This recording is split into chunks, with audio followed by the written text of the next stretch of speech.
We're recording. All right.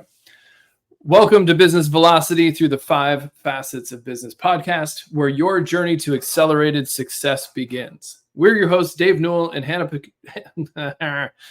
Sorry, one more second. I'll just start over. Welcome to Business Velocity through the 5 Facets of Business podcast, where your journey to excel. Oh my gosh, my brain right now is so bad. I really need to lock in. Okay. Do you want me to do it? One more time. No, I got it. Okay. I just need to. Okay. I'm thinking about 6 things. I need to just stop thinking about 6 things and focus. All right. Welcome to Business Velocity through the 5 Facets of Business podcast, where your journey to accelerated success begins. We're your hosts, Dave Newell and Hannah Panuski, where in each episode, we dive into the 5 facets of business through conversations with business leaders and sometimes conversations with ourselves like we're doing today. Whether you're a startup or a seasoned business leader, understanding how to harness these facets can transform your operations and propel your growth. With our guests, we explore actionable insights and share stories of real businesses that have achieved remarkable results. Let's unlock the potential of your business together and achieve business velocity. Let's do it. Let's do it. Today, the guest is Hannah Panuski. What an amazing opportunity. The guest is also Dave Newell. What an amazing opportunity. What an amazing opportunity. Here we go. Look at us talking to ourselves. Hannah and I have the joy of meeting together regularly. And one of the things that I appreciate about Hannah is I often just learn from her week over week. She has amazing and incredible insights, is dedicated, really cares about clients. And one of the things that she does for our clients on a regular basis is help them get organized. Project management systems, documenting processes, making sure that, point A to point M are connected with all the letters in between and paying attention to all those pieces. And so we thought it would be good to have a conversation about that today, in part because many of the clients that we've been talking to recently, many opportunities that have been showing up for us recently stem around this very issue. How do we effectively project manage? How do we organize our information? How do we organize all the things that we're doing so that we can get more done and we can communicate more effectively? Hannah, does that sound about right? That sounds about right. Yeah, I love talking about project management systems. I think they have so much value and impact on a group of people. I think that when you work in a business and there's so many things going on, it is very hard to keep track of all of those things in your own brain, let alone keeping track of what's happening in 10 other people's brains. So we need to pull all of that amazing knowledge and power and force out of our brains and put it into something outside of ourselves that everybody can look at.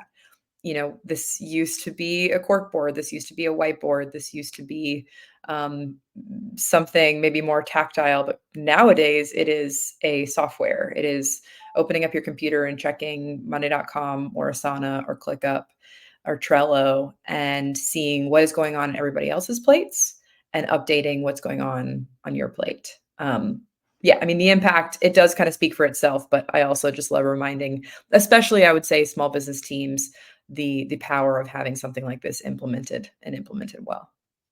Yeah, I love what you just said, because in many ways, what worked for you as an individual, if you're a solopreneur or you just started your business and you're getting your product launched and you were just designing things, and what, project management system worked for yourself. Like I have probably 6 different places that I write to-do lists most of the time. And, it kind of varies from day to day, or at least I kind of started that way. And then you add a new person and you add another person, and pretty soon you have departments, and pretty soon you have, kind of multiple different entities that are trying to do multiple different threads in your organization. And just the level of complexity in managing all that information can no longer be captured accurately, at least on a, Google Doc or an Excel spreadsheet or the notepad that's on your desk, in terms of what needs to get done and when it needs to get done by. I think we've seen the level of complexity in organizations not decrease over time with software, but increase over time with software. There's just a lot of moving parts and a lot of things going on. And it's difficult to keep track of it. Missed conversations, miscommunications, missed deadlines. I mean, we could go on and on, but I'd love to hear from you. I know you've been implementing, we use ClickUp as our kind of our project management and largely communication software. We do a lot of communication through that platform as well. I'd love to hear you, because you've been implementing this in organizations over the last months, even years. Why ClickUp? Why a service like that? Like, what advantages does it actually bring? Yeah, absolutely. ClickUp has so many advantages because of its ability to hold, the complexity threshold that we talk about all the time. You can customize so many parts of ClickUp, almost the entire screen of which you view, you can customize it. So you can adapt their skeleton, their kind of outline or wireframe, if you will, to use a graphic design term, to the specific work that your team does. So let's say you are a graphic design team and you need a project tracker. So you start, your project work, you get a new client, you have a new website you're designing for them, and you need to track all of the steps that are going to happen from the beginning to when that website is launched. And you need to keep track of what the salesperson inputs about the client. And then you need to track what the copywriter writes. And then you need to track what the designer designs and the developer develops. And you can change the statuses to reflect the specific statuses of a graphic design team. Alternatively, if you are a development team, a web development team, you could customize those statuses to apply to your web development team. I actually started using ClickUp because I was with an automation company and we needed a software like ClickUp that could, be as complex as the work that we were doing. And it was such a great fit. And so ever since then, I just got really curious about, how much else this system can do. And I eventually got certified as a verified ClickUp expert, and have been plugged into their community and have taken a lot of their training courses that they offer. Um, and yeah, this, ClickUp jokes that it's one app to rule them all. So ClickUp really does try to combine great aspects of Trello, the best aspects of Asana, of Monday, and then, do their own version of it. And I would say, their own version of it is quite effective, and you can put so much into the system and keep your whole knowledge management, your project management, your finance tracking.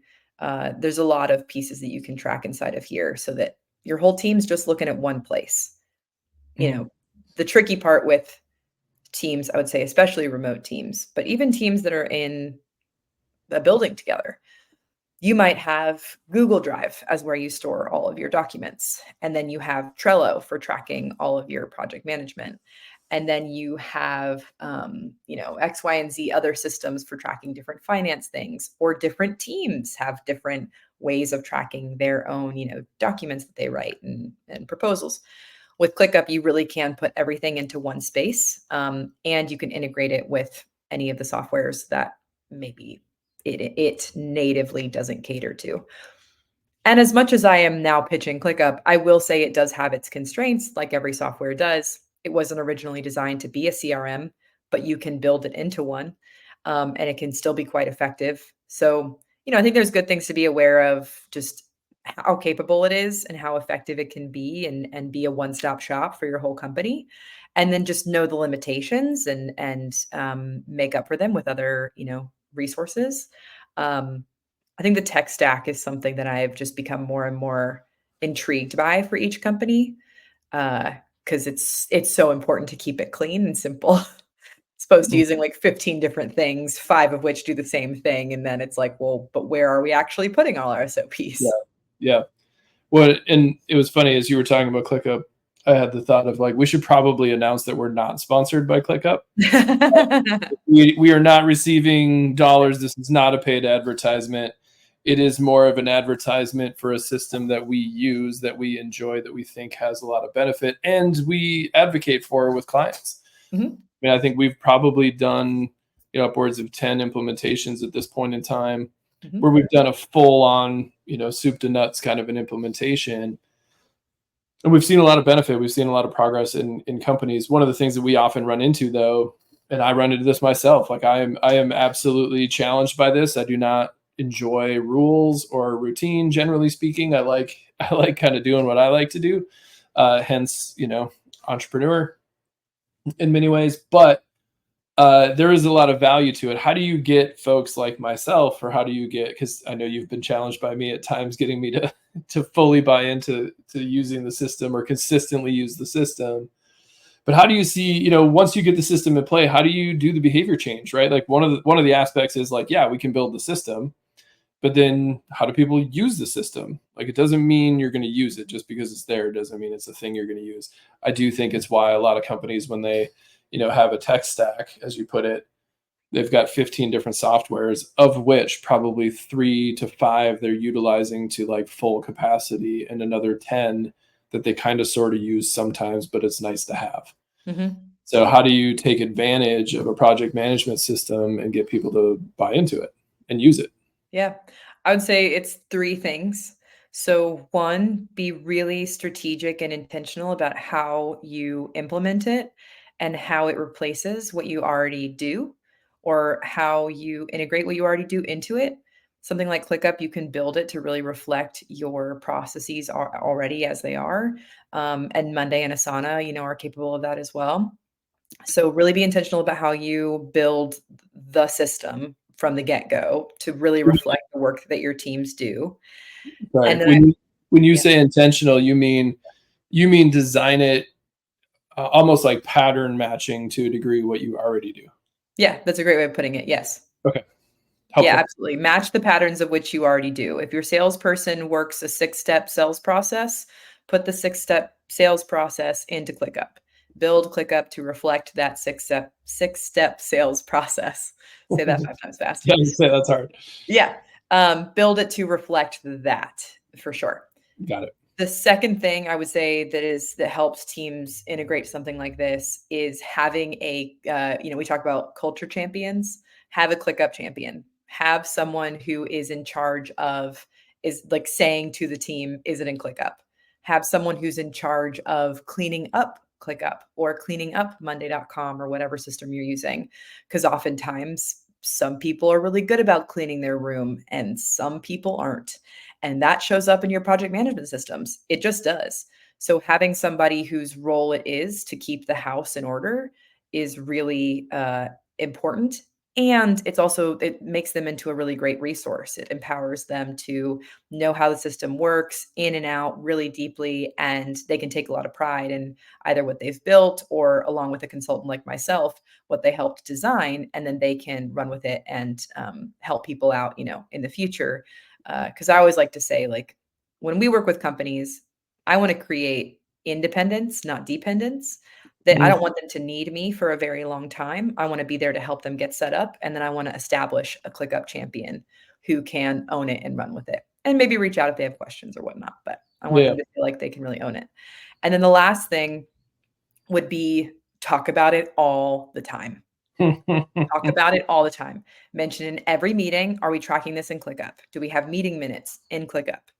Are we adding those project updates that you just mentioned, Dave, to ClickUp? Where in ClickUp is this? In every meeting, have if it's a remote team specifically, or even if it is a team in person, have your screen shared to the ClickUp project, to the Monday.com board, and have that project management system so prevalent in every meeting that you have, in every conversation that you have, that people can't look away from it. And people will eventually, I think there's a funny thing that happens in our brains when you see everybody else adapting, everybody else jumping into the bandwagon. It's like, oh yeah, I need to do that. And also it's an accountability thing. Like, yes, you may have done the work that you were supposed to do, but you didn't track the work you were supposed to do. And that is part of your job, said hypothetical employee. So make sure it's in the project management system. So 3 things: intentionally design, make sure you bring it up at every meeting, and then have that ClickUp champion. Yeah, absolutely. Well, I can say you do a very good job of one, pulling it up, two, just kind of making sure that it's a thing that gets talked about. And I would say, even though it's repetitive, it's not like irritating or overbearing or whatever it is. It's just like it's in essence kind of creating the the mental program, so to speak, of like, oh, this is just how we end meetings, right? Like Yeah. you could even put it as the last agenda item on your meeting to say like, did it go in ClickUp, right? Like, did we actually integrate it? One of the things that I've seen that I really appreciate is when you pull it up. You mentioned, that it creates some kind of social pressure, really, right? Like there's an actual accountability that comes in writing things down Mhm. and having a place where all of those things are in the same place, especially if you have a team, especially if the team is looking at those. One of the things that we do regularly with clients is work with underperforming teams or teams that feel like they're not kind of accomplishing things or they're not hitting their targets. One of the pathways in which we address that is by creating the structure of accountability, right? Like, Mhm. are we writing things down? Are we tracking? Are they writing it on a notebook that nobody sees?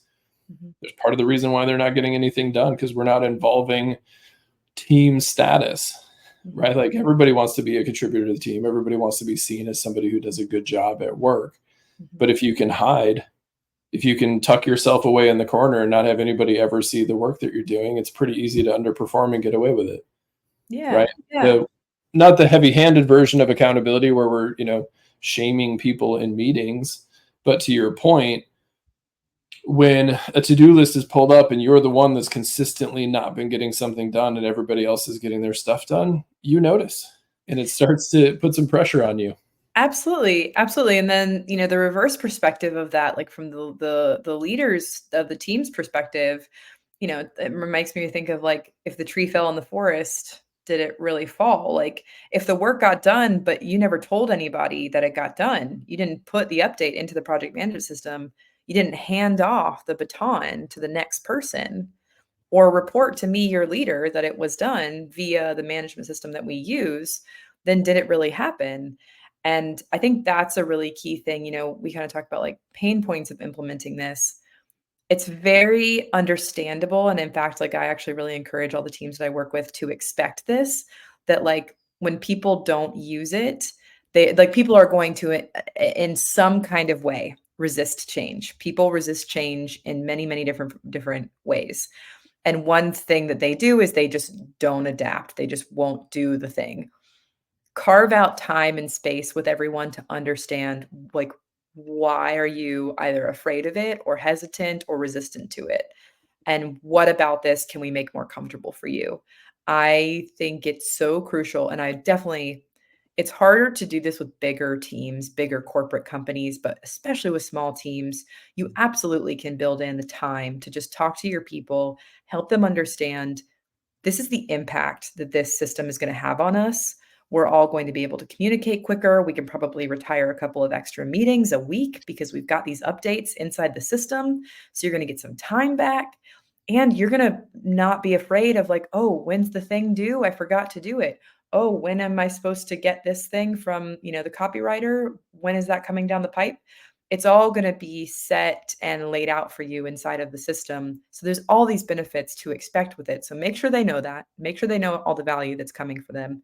And then also make sure you give time to them to ask questions, to be hesitant, and then to adapt. Implementation, you have to have that portion of like that time dedicated to just allowing people to adapt because we, most of us, I would say, very resistant to change.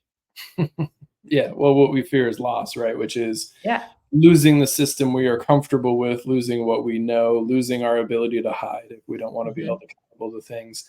Those are all scary things, absolutely. But just to reiterate what you just said a little bit, like I really like, it is a structural approach. Like we talk a lot about the marriage between systems and behavior, right? And if you have the system but the behavior doesn't reinforce that system, then that system isn't going to work.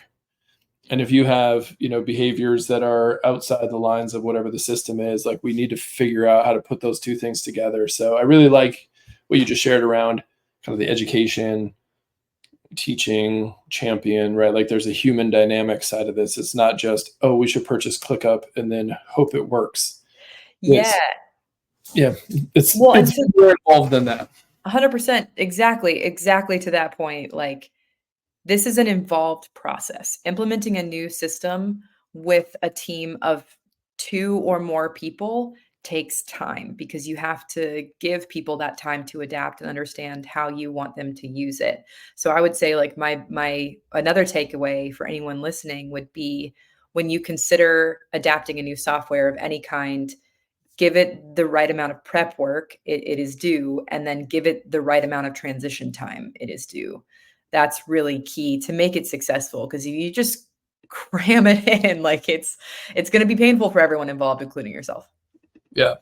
Oh, for sure. And I mean, one of the things I like about the system is, I generally, I used to rely on my ability to like remember all the things that I needed to get done. Like I really kind of prided myself on, like even in college, not, I never looked at the syllabus because I'd be like, oh, I remember what's due when or whatever.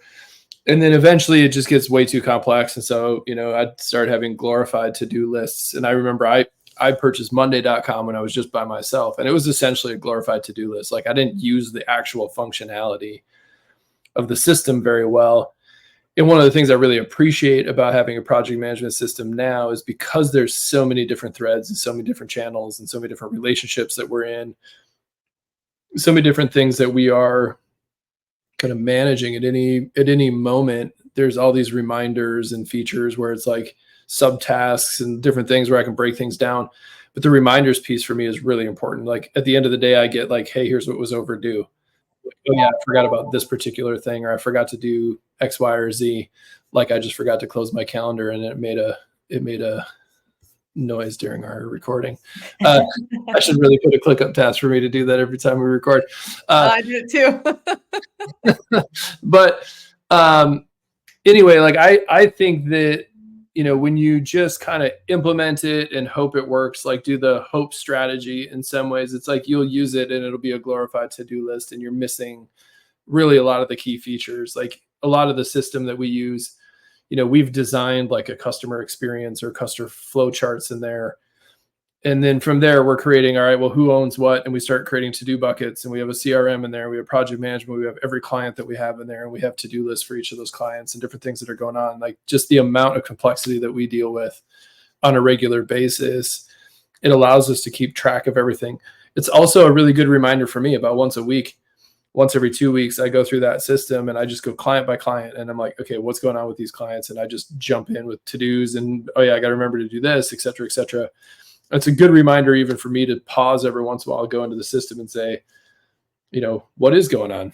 What is happening? Like if I haven't thought about something in a little while, I can reconnect with it pretty quickly because there's data and information and I know where it is, right? It's not on a notebook on the side of my desk that, one of my kids took or fell off the table and I can't find it. And I was like, what was that all about? So anyway, I think it's good stuff. So if you were to say what keeps people from doing it, like if, we've talked to a few folks who are like, yeah, no, that's something I should do. And then they kind of hesitate a little bit. Like what kind of keeps people from doing it? I think there's a lot of things. The first two that come to mind is people want something that's easy. Mm-hmm. And oftentimes implementing a project management system is not easy. Mm-hmm. However, it will get easier and the impact far outweighs the fact that it has a bit of a challenge at the beginning. Mm-hmm.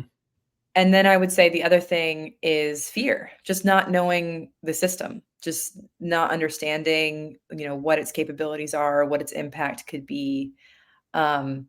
Either fear from the leader themselves of not understanding, the decision maker themselves from not understanding the system, or fear that their team is not going to understand it or their team is not going to adapt. Yeah. And while I definitely agree with my previous point about like give people the time that it takes to adapt, I would also say give them the benefit of the doubt and the faith that they will, because people will adapt, especially when they see the value and the impact that it has on their day to day. So I would say those are the two main things that probably hold people back, but those are things that can easily be combated, again, just based on the fact that it's going to have such a great longstanding impact on the company. I mean, if the company ever were to sell, all of the data and tracking that are inside of the project management system would be crucial. And just the seeing at the end of a year everything you accomplished. Something like ClickUp, they have great like dashboards so you can see data and all these kinds of things that would be so powerful for a team to know all of the things that they accomplished, everything that got done. Yeah, there's so many wins that you get from it. Yeah. I mean, I love what you just said. There was a couple kind of real things you just mentioned, right? Like if you're going to exit, you want to sell to another company. It's like integration is a huge question in the sales Mhm. process. Like how easy is it for us to absorb you? And if you are, you're looking to get acquired or you're acquiring a company, one of the factors is like, do they get stuff done? Do they track data? Do we know what the information is? So the dashboards is super helpful, but also just the historical knowledge and the ease of integration. Like if you're using a system, it's easy to be able to see like, oh yeah, okay, we see what they're getting done, we see what they're working on, etc. And they've created the conditions to get stuff done. I can say, when we implemented ClickUp, gosh, probably 2 years ago now at this point in time. But I would say we've gotten so much more done on a consistent, regular basis. We're actually looking at every week, you know, how did we do in these different categories? Like how many leads did we get? How many proposals went out? How many contracts did we sign? How many tasks did we complete in this thing? How many documents did we create here? Right? Like we're tracking things every week, and we're tracking it in large part by looking at the dashboard, right? Like Mhm. we're seeing what happened. It's easy for us to click a button, look at the dashboard, and be like, all right, here's the numbers. And it just keeps us one accountable, but two aware. Like we learn a lot, we see a lot. We're in there all the time, asking questions, listening, and learning. And I can say we've made more informed decisions, and we've gotten a lot more done since we've implemented it. And so, to your point, it's not really a short-term approach. It's not a short-term idea. Like if you're looking for a short-term fix to feeling crazy, I don't know, buy a to-do list app of some kind and manage yourself that way. But if you're really looking to transform in a positive way the way your team operates over the long haul, it is absolutely worth putting a system in place, whatever that system is, and however you go about doing it. You know, just having one and really working on it, integrating it, being intentional about how you do it, finding those champions is really the right path. Yeah, absolutely. It will also challenge how things are run, so don't be afraid of that because inevitably when you try and apply a new system, you look under the hood at what is the system that we have currently. And there will be questions and there will be, "Wait, why are we doing it like that?" That's okay. It's a good time to make a change for the better and to be intentional about your processes that sit on top of the project management itself. Yep. No, and I think that's really powerful because actually it's a good reason to dive in and look at systems that have existed for a long time. I actually heard this quote the other day and I thought it was awesome. It was profound. It says everything temporary becomes permanent unless someone decides otherwise. Mhm. Right? So think about how many temporary systems you have in your organization from a project management perspective or information sharing perspective. That is just, when folks say, oh, we've just always kind of done it that way, or that's just the way things are around here. For us as consultants who come in and look at things like that is just a marker to be like, oh, that's something we should look at. Mhm. Right. Because if we've always just done it that way, is generally a brush off to say, like, well, it kind of works, but it kind of doesn't. We're just going to leave it the way it is because it's simpler and easier to do that. And we like to come in and say, like, yeah, but it can be better. Let's make it better. So, when you do a system like this, you're basically saying, I'm deciding not to follow a temporary system. I'm deciding to implement something that's effective over the long haul that we'll see, that'll generate wins for our company up and down the line, left, right, up, down, east, west, north, south. Yeah, absolutely. Yeah. Well, Hannah, thanks for sharing with us how this whole project management system piece works, why it matters. You've been such an asset for so many clients through the work that we do. If anybody's interested in learning more about it, we're more than happy to have that conversation. Or if you just want to understand how the systems work, by all means, let us know. Happy to connect. And with that, we'll sign off for today. Yeah, sounds good. Do we have an outro? Mhm. Here, I'll do it. All right. Okay. Absolutely. Thank you for joining us on Business Velocity. Today's insights are just the beginning of enhancing your business's momentum. Don't forget to subscribe on Spotify, Apple Podcasts, or wherever you listen to podcasts for more episodes that will help to turn your potential into performance. You can also check the 5 facets of business at theevolvedifference.com. And remember, the time is now to take these strategies, apply your learning, and achieve velocity. See you next time. Ooh.